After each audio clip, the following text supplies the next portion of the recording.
اللهم إنهم قد ظلمونا، سفكوا دماءنا ونهبوا أموالنا وأراضينا وقتلوا نساءنا وأطفالنا، وإنهم لا يعجزونك فخذهم أخذ عزيز مقتدر.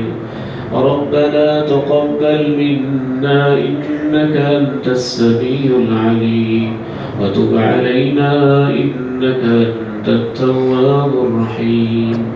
وصلى الله تعالى على خير خلقه محمد وعلى آله وصحبه أجمعين، آمين برحمتك يا أرحم الراحمين.